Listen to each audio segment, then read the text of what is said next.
kasayan. Motorstar 125, TVX 125, Rusi 125, Euro, Motoposh.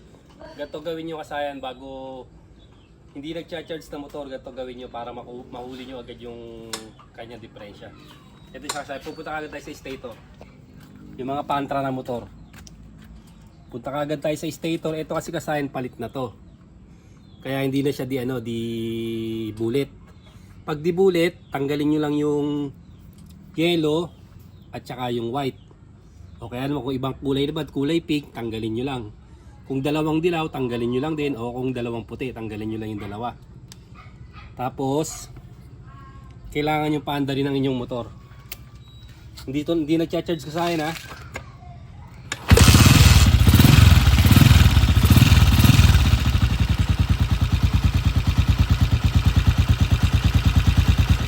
Kahit anong motor to kasayan na basta full wave, ganito lang yung ano niya. Hindi siya iilaw. Kabilaan, iilaw lang siya at maglalabas siya ng voltahe pagka nilagay natin isa rito tapos isa rito. Yan. 25 volts, 54 volts. Kabila.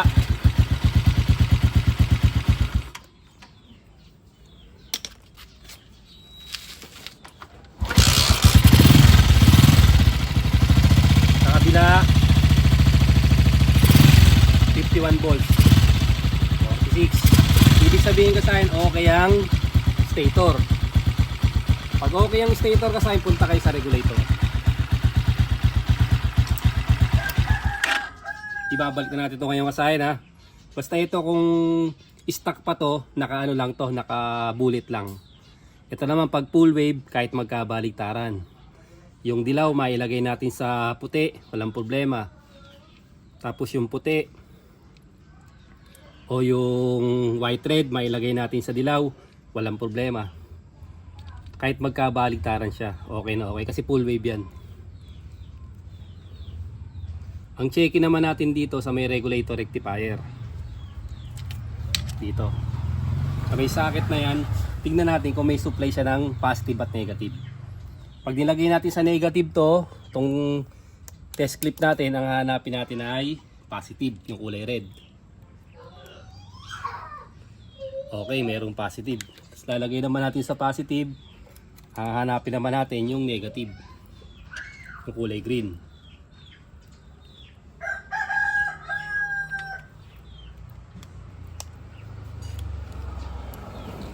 Kulay green natin.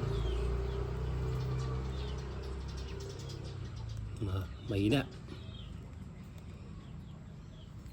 Kasi ninyo kasayan, mahina yung ating negative.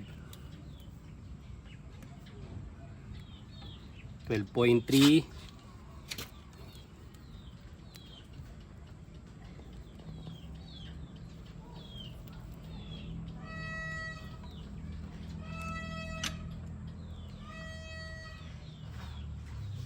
Wala. Sa baba.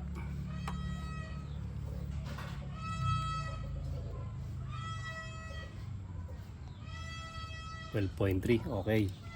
Dapat dito tumawid din siya rito ah. Dapat makatawid din siya rito. Hindi pwedeng mahina siya rito ah.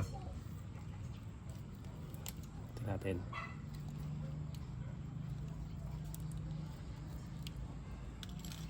Basta hindi nag-charge ang motor nyo, ganito lang gagawin nyo.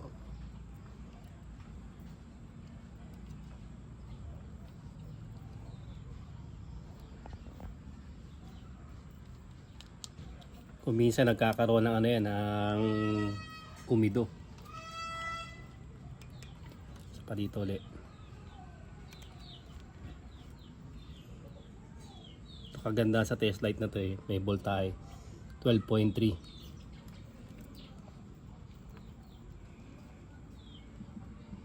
Yan, nakatawid na siya ha. Okay.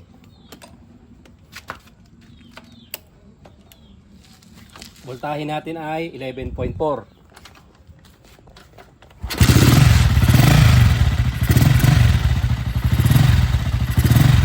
Pansinin nyo kasaya. nagcha-charge na siya.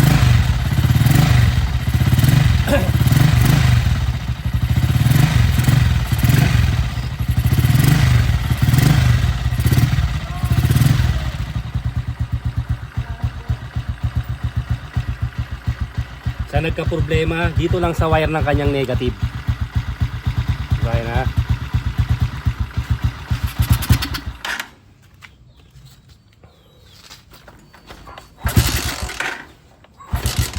Pag apak nyo pa lang, nag-charge na kagad siya. Ngayon kasayan, kailangan tumawid siya. Ganun lang yung pagto-troubleshoot. Kailangan automatic, merong negative at positive dito sa ating regulator. Kaya siya, hindi siya nagcha-charge kasi walang negative. Hindi siya nagko-contact ng maayos. Yan. Pwede nating linisin yan o pwede natin siyang i-twist ng konti.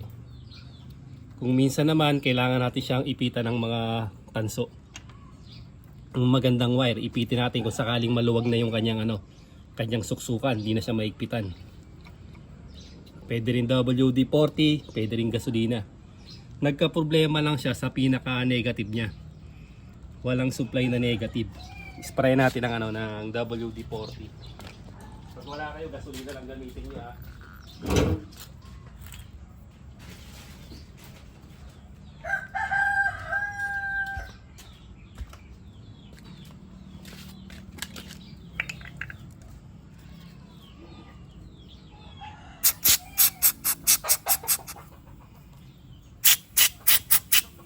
Tapos pag hindi siya twist lang ng konti gamit ang long nose.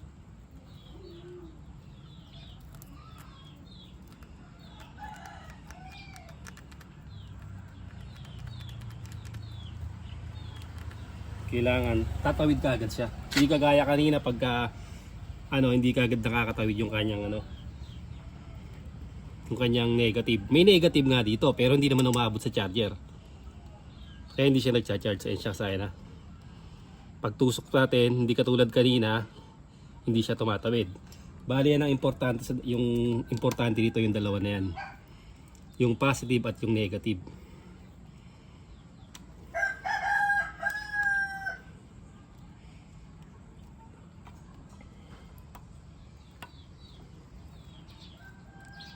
Ayan yung positive.